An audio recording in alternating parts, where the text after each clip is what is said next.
미국의 존 F 케네디 대통령은 대통령을 하기 전에 1961년도에 상원 의원을 했습니다. 그때 이분이 이제 명언을 이렇게 했습니다. 우리는 훗날에 역사의 심판대 앞에 서야 합니다. 그때 역사는 우리에게 4가지 질문을 던질 겁니다. 우리는 이 질문에 예라고 대답할 수 있어야 됩니다. 그렇게 얘기를 했습니다. 그러면서 첫 번째 질문이 뭐냐? 당신은 이 땅에서 용기 있게 살았습니까? 두 번째, 당신은 이 땅에서 진실하게 살았습니까? 세 번째, 당신은 이 땅에서 성실하게 살았습니까? 네 번째, 당신은 이 땅에서 헌신하면서 살았습니까? 케네디는 비겁하게 살거나 탐욕에 매이거나 게을렀거나 잠시 자기의 어떤 중심적인 삶을 살았다면 가졌건 못 가졌건 높건 낮건 간에 그는 실패자의 인생이라고 했습니다. 이 땅에서 용기 있게 살기 쉽지 않습니다. 이 땅에서 진실하게 살기 쉽지 않습니다. 이 땅에서 성실하게 살아가기가 쉽지 않습니다. 이 땅에서 내가 속해 있는 공동체와 가정과 일터와 삶의 자리에서 헌신하며 살아가기가 쉽지 않습니다. 그래서 이렇게 살아가지 않고 역사대의 심판대의 마지막에 섰을 때 예라고 대답할 수 없다면 그 인생은 실패자라고 존 F 케네디 대통령 그런 말을 했습니다. 여기에서 한 가지를 덧붙인다면 당신은 이 땅에서 믿음으로 헌신하면서 살았습니까? 한 가지를 덧붙여 본다고 하면 우리가 역사의 심판대가 아니라 우리가 하나님의 심판대 앞에 마지막에 서야 할 것입니다. 우리의 마음이 깨끗하고 오늘 본문에 있는 우리가 말씀같이 15절같이 좋은 땅에 있다는 것은 착하고 좋은 마음으로 말씀을 듣고 지켜 인내로 결실하는 자니라. 그래서 우리가 마지막에 심판대에 섰을 때 그 하나님의 말씀을 지키고 그 인내하고 결실하고 착하고 좋은 마음으로 살아냈다는 칭찬 듣는 우리 그리스도인들이 되어져야 할 줄 믿습니다. 이것이 믿음으로 살아내야 하는 우리의 어떤 역사적인 또한 믿음적인 사명이라고 보면 되겠습니다. 그런데 바른 마음을 가지고 좋은 마음을 가지고 바른 믿음을 가지고 좋은 믿음을 가지고 우리가 살아간다는 것이 그렇게 쉽지는 않는 것입니다. 영국의 선교사 가운데 중국을 너무 사랑해서 선교했던 허드슨 테일러라고 하는 선교사가 있습니다. 100년 전의 이야기입니다. 100년 전에. 아무도 그 중국의 선교사로 가지 않을 때 중국 선교의 꿈을 품었던 사람이 영국의 허드슨 테일러 선교사입니다. 이 사람은 평생 안 해본 동양의 포크지 않습니까? 서양은 유럽하고 젓가락질을 열심히 연습했대요. 중국 선교사로 가기 위해서 젓가락질. 우리가 하기는 젓가락질을 어릴 때 배우니까 쉽지만은 서양 사람들은 그렇게 쉽지 않은 것 같습니다. 또한 중국인들이 했던 변발을 연습을 하고 중국 전통 의상 입는 것을 계속해서 하고 그래서 머리 색깔을 그들과 같게 하려고 암모니아로 염색했답니다. 그 당시에 암모니아로. 그러면 이제 암모니아로 염색하면 화상을 입기가 쉬웠다고 합니다. 허스튼 테일러 선교사님은 중국에 적응하기 위해서 노력하면서 복음을 전하는 일을 게으르지 않았습니다. 그 문화에 동화되어서 복음을 전했지만 변질되지는 않았습니다. 그들을 변화시켰습니다.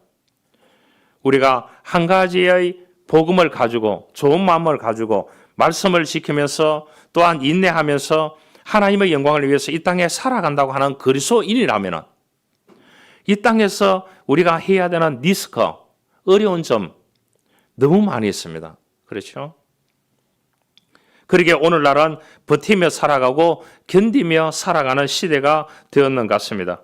그래서 우리에게 하나님이 주시는 살아낼 수 있는 힘을 주시는 그 힘으로 살아야 되고 또한 포기하고 좌절하지 않고 살아갈 수 있는 것은 하나님께서 위로부터 우리에게 주시는 놀라운 은혜이기 때문에 그렇게 살아갈 수 있는 것입니다.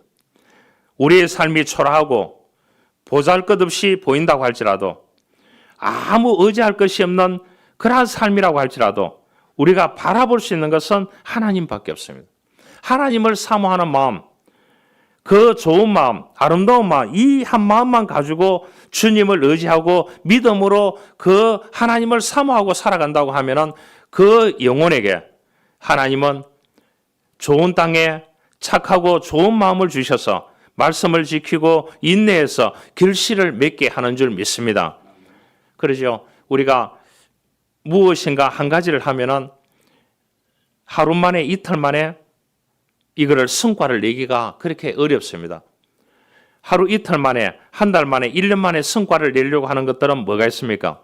다 사기꾼들이 해야 되는 일들입니다. 그러죠? 그렇습니다. 어떤 분들이 전화 오는데 그래요. 저보고 하는 말이 한 300만 원만 보내주십시오. 2천만 원 만들어 드릴게요. 어떤 분은 500만 원만 송금해 주세요. 1년 이내에 5천만 원은 이익을 올릴 수 있도록 해드리겠습니다. 돈을 입금하고는 1년 동안 잊어버리세요. 저에게만 오는 것이 아니고 여러분들에게도 그런 이야기들이 많이 올 줄 압니다. 왜냐? 사기치는 사람들은 새로운 사기의 수법이 계속해서 늘어날 수밖에 없는 것입니다. 우리가 이 땅에서 좋은 마음을 가지고 살아가기가 어려운 시대가 되었습니다. 아름다운 마음을 가지고 인내하면서 살아가기가 너무나 어렵습니다. 하나님이 우리에게 좋은 마음을 주실 줄 믿습니다.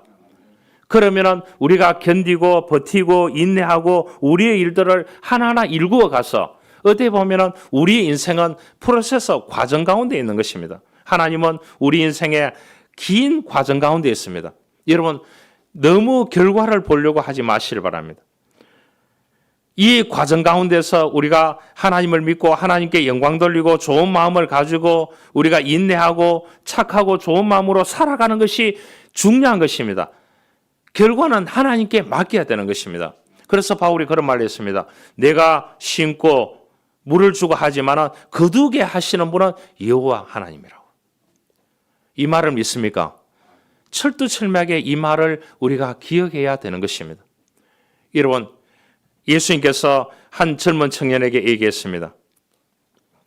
너 가진 것을 다 주고 나를 따르라고 했을 때에 그렇게 할 수 없다고 했습니다. 또한 오늘 밤 내 영혼을 부자에게 영혼을 빼앗아 간다고 하면 어떻게 되겠느냐고 그렇게 했습니다. 우리가 내일 만약에 임종을 한다고 봤을 때에 오늘 내가 100억이 있든지 10억이 있으면 그 결과물을 가지고 뭐가 필요하겠습니까? 아무것도 필요 없다는 것입니다. 어느 날 농부가 씨앗 바구니를 들고 밭에 나갔습니다. 그리고 씨를 뿌리기 시작합니다. 첫 번째가 오늘 이 길가의 밭에 씨앗을 던졌다고 했습니다. 뿌렸다고 했습니다. 그렇게 나오죠. 그러니까 공중의 새들이 와서 먹어버렸는 거예요. 길 위의 인생을 살아가는 사람들이 많이 있습니다. 딱딱합니다. 콘크리트 바닥같이 딱딱합니다. 그러니까 어떻게 합니까? 새들이 와서 먹어버리고 마는 것입니다. 그러니까 열매를 맺을 수 없는 것입니다. 길 위에 인생이 있습니다. 어떤 분은 보육원에서 자랐어요. 보육원에서 자라서 동생은 죽고 자기는 탈출해서 열심히 일구어서 성공했는 분이 있더라고요. 대단하지 않습니까? 이것을 극복했다는 겁니다. 두 번째로 씨앗이 떨어진 밭은 자갈밭입니다. 자갈밭이라고 하는 것은 흙이 아주 얇게 덮여 있는 겁니다. 그리고 그 흙 밑에는 자갈들이 총총 박혀 있는 것입니다. 뿌리를 깊게 내릴 수 있는 공간이 없다는 겁니다. 자갈밭 인생이 있습니다. 대충 사는 겁니다. 여기저기 쫓아다니며 살아가는 겁니다. 세 번째는 씨앗이 떨어진 밭은 가시밭입니다. 가시의 특징은 억새입니다. 가시는 더 잘 자랍니다. 가시에게 영양분을 다 빼앗기게 씨앗은 제대로 자라지 못합니다. 이러한 인생이 있습니다. 인생도 가시 같은 인생이 있습니다. 타인에게 엄청난 피해를 주는 인생을 살아가는 그러한 사람들이 있습니다. 네 번째, 씨앗이 떨어진 곳은 옥토입니다. 좋은 땅을 말합니다. 그런 땅에 떨어진 씨앗은 뿌리를 깊게 내림으로 수분을 잘 빨아들여서 튼튼하게 자라가서 열매가 30배, 60배, 100배의 결실을 거두게 되는 것입니다.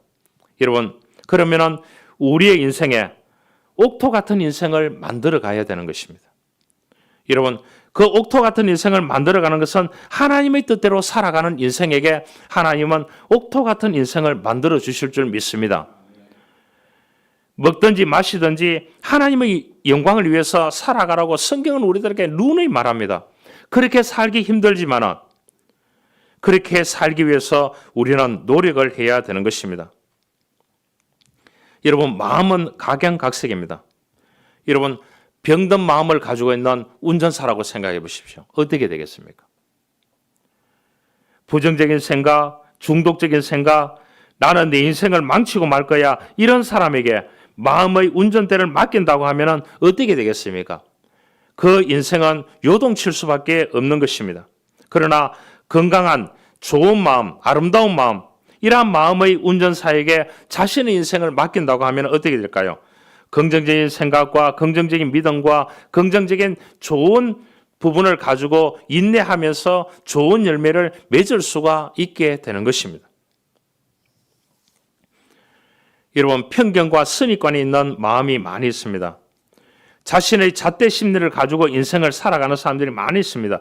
자기가 만들어 놓는 바운더리 경계선으로 살아가는 사람이 많습니다. 그러니까 타인을 무시하고 적대하게 되는 것입니다. 이러한 마음을 뭐라고 하느냐? 딱딱한 마음이다, 그렇게 얘기합니다. 이 딱딱한 마음은 하나님의 말씀을 받아들일 수 없습니다. 그래서 이제 자기 고집과 사상, 자기 신념을 가지고 인생을 살아가는 사람이 많습니다. 그렇지요. 옛날에 내 주먹을 믿어라, 이런 얘기는 다 들어보셨잖아요. 아직까지도 그런 사람이 있습니다. 직업이 택배 기사인 사람이 있었답니다. 하루 종일 택배 시간만 생각하고 살아가는 사람. 모처럼 쉬는 날이 되어서 가족과 함께 처갓집에 놀러 갔습니다. 띵동하고 누르니까 처갓집이 벨을 눌렀는데 장모님이 누구세요? 얘기하니까 이분이 하는 말이 택배입니다, 이렇게 얘기했대요. 여러분, 그 사람은 그 사람이 품은 것을 말하게 되어 있습니다. 그 마음이 병들면은 병든 말이 나올 수밖에 없고 병든 행동이 나올 수밖에 없는 것입니다. 우리는 사고의 전환이 필요합니다. 마음의 전환이 필요합니다. 그것이 무엇으로요? 믿음으로, 말씀으로, 은혜로. 한번 따라합시다. 믿음으로, 말씀으로, 은혜로. 이런 마음을 가져야 됩니다. 그래야 하나님께도 영광이 되고 그 영광의 은혜를 오늘 이 땅에 살아가는 저와 여러분들에게 내려주실 줄 믿습니다. 여러분, 길가와 같은 마음은 뭐라고 했어요? 씨앗을 뿌렸는데 씨앗이 먹혀 들어가지 않는 것입니다. 공중의 새들이 와서 다 먹어버리는 것입니다. 이러한 딱딱한 마음을 가지고 앞뒤가 막혀있는 삶을 살아가는 사람이 너무나 많이 있습니다. 그래서 웬말이 그런 말이 있잖아요. 바늘로 찔러도 피 한 방울 안 들어간다고. 길바닥 심리를 가지고 있는 이러한 마음을 가지고 있는 사람은 융통성이 없습니다. 여유가 없습니다. 그러니까 탄력성이 없다, 이런 뜻이 되겠습니다. 여러분, 진리가 아니면 이런들 어떡하리, 저런들 어떡하리. 좀 우리가 여유를 가지면서 살아가야 되는 것입니다. 자기 신념, 자기 사상, 자기 고집, 이거를 자기 바운더리, 경계선을 버리지 못하는 선입관을 가지고 있는 잣대 심리를 가지고 살아가는 사람들이 너무나 많이 있습니다. 양보라는 게 없는 세상입니다. 그러죠? 우리가 살아가는 세상은 자기 중심성이 너무나 발달되어 있습니다. 그러니까 우리가 믿음으로, 말씀으로, 은혜로 사고의 전환이 필요하고 이러한 아름다운 마음을 가지고 살아가는 그리스도인이 되어져야 하는 것입니다. 또 한 것은 돌밭 같은 마음을 가졌는 사람이 있습니다. 여러분, 자갈밭에, 돌밭에 씨앗을 아무리 던져봐도 뿌리를 내리지 못하는 것입니다. 가슴에 무거운 돌을 담아두고 있는 사람들이 너무나 많이 있습니다. 그러니까 마음에 삭이 나지 않는 것입니다. 좋은 마음을 품고 이해하는 마음을 품고 살아가기가 힘드는 것입니다. 그러니까 그 감정이 상해져서 상한 감정을 가지고 마음의 상한 감정을 가지고 살아가니까 모든 매사에 불평, 불만인 것입니다. 그래서 좁쌀, 졸장부, 쫌생이라는 말을 들어보셨잖아요. 그런 사람도 뭐냐? 이 3, 4년 동안 이 상한 감정을 살아가면 그렇게 될 수밖에 없다는 것입니다.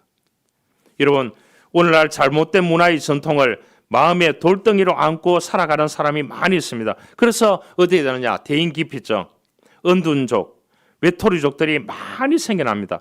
이 사람들이 뭐냐? 마음이 병들기 시작합니다.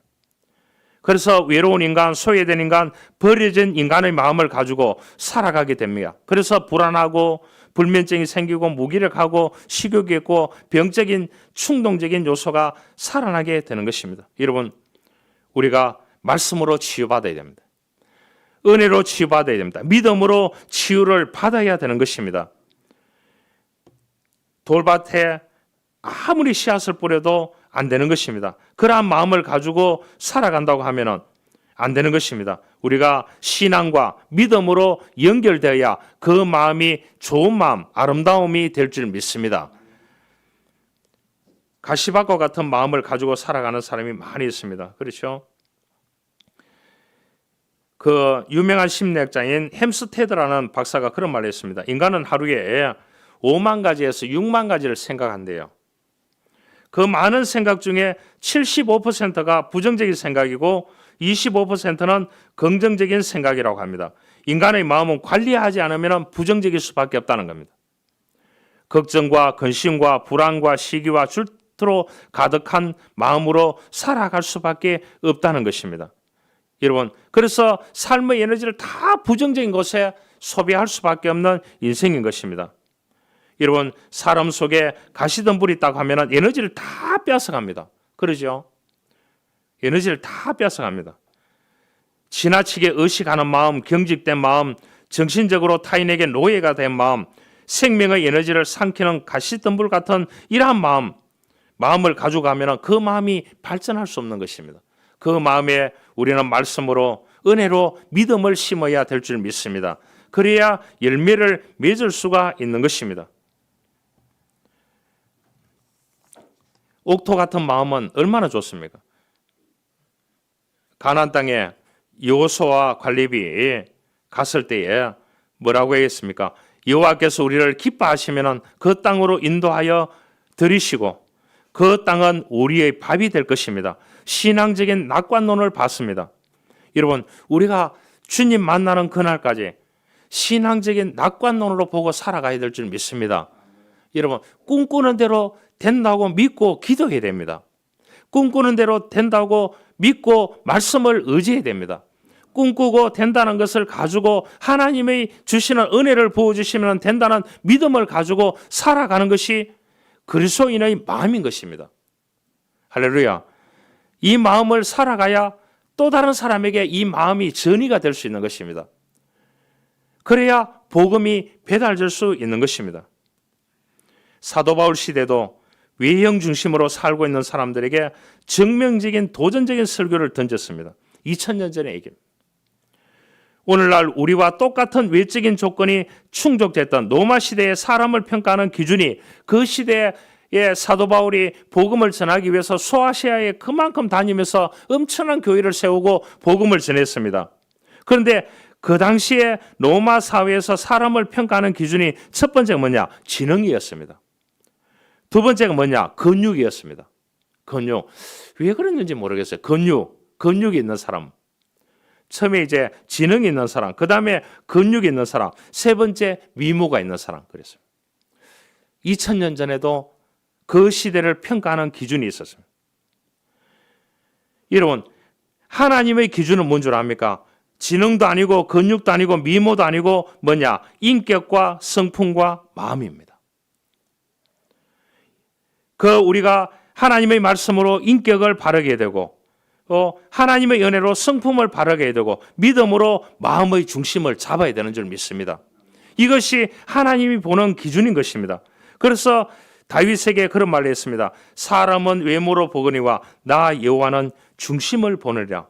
다윗, 그는 내 마음에 합한 사람이라고 하나님이 다윗을 향해서 칭찬했습니다. 그래서 하나님께서 다윗에게 기름을 부었습니다. 그 7명의 형들은 기라성 같은 형들이었습니다. 모든 것을 그 당시에 보면은 로마 사회가 원하는 그 전의 시대지만은 로마가 원하는 그러한 시대의 지능과 근육과 미모를 다 갖추었는 7명의 형들이 있었습니다. 그럼에도 불구하고 이세의 마지막 8번째 아들인 이 다윗에게 하나님은 기름을 부었습니다. 여러분, 그것이 무엇입니까?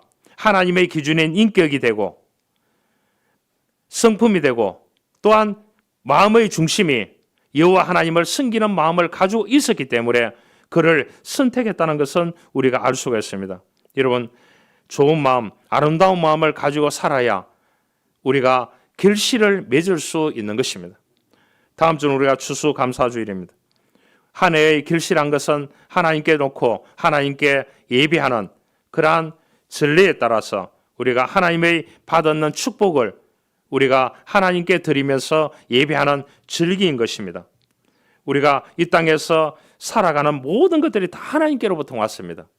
내가 일군다고 할지라도 하나님이 주셨기에 가능한 것입니다. 그러기에 우리가 늘 감사하면서 하나님의 은혜로 하나님의 믿음으로 우리가 그렇게 말씀으로 살아가는 것이 그리스도인이라는 사실을 우리는 알아야 되는 것입니다. 저는 농사짓는 부모 밑에서 자랐습니다. 그렇기 때문에 이 사실을 잘 알고 있습니다. 옛날에 가난할 때는 산비탈에 손바닥만한 땅만 있어도 그것을 밭으로 개간해서 무슨 씨든지 뿌렸습니다.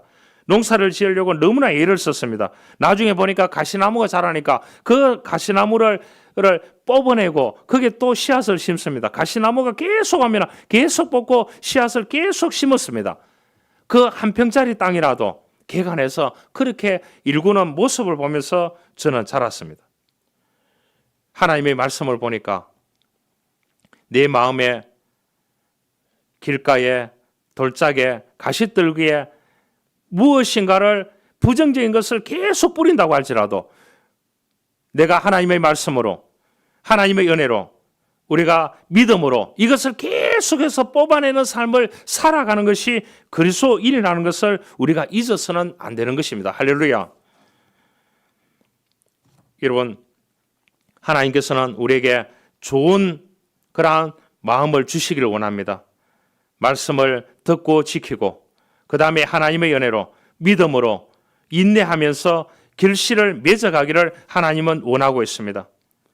그러기에 하나님의 말씀이 씨앗이 떨어질 때에 30배, 60배, 100배의 결실을 맺는다고 했습니다. 그러기에 우리가 좋은 마음, 아름다운 마음을 가지고 이 땅에서 수많은 가시들이 온다고 할지라도 가시덤불이 온다고 할지라도 그것을 뽑으면서 좋은 땅이 되어서 무엇인가 하나님의 말씀이 그 마음에 부딪힐 때마다 하나님의 은혜가 내려질 때마다 믿음으로 우리가 극복하면서 인내하면서 결실하는 삶을 살아가는 저와 여러분들이 될 수 있기를 주님으로 축원합니다. 하나님 감사합니다. 오늘 농부가 씨를 들고 나가서 길가에 돌밭에 가시덤불에 좋은 땅에 뿌렸습니다. 좋은 땅에 뿌렸는 그러한 씨앗이 좋은 열매를 맺었습니다. 이와 마찬가지로 우리의 마음이 길 위에 돌짝밭에 가시덤불 위에 수많은 것을 뿌리는 문화와 환경과 일터가 너무나 많이 있습니다. 하나님 말씀으로 이겨나가기를 원합니다. 하나님의 은혜로 우리가 축복받기를 원합니다. 믿음으로 우리가 승리하기를 원합니다. 이러한 좋은 마음을 허락하여 주옵소서. 그래서 우리가 하는 일들 위해 하나님 축복하여 주심을 통하여 좋은 결실을 맺어서 하나님이 주시는 30배, 60배, 100배의 축복을 안고 살아가는 우리 믿음의 가족들이 되어줄 수 있도록 하늘의 축복을 베풀어 주옵소서. 구주 예수 그리스도의 이름으로 기도하옵나이다. 아멘.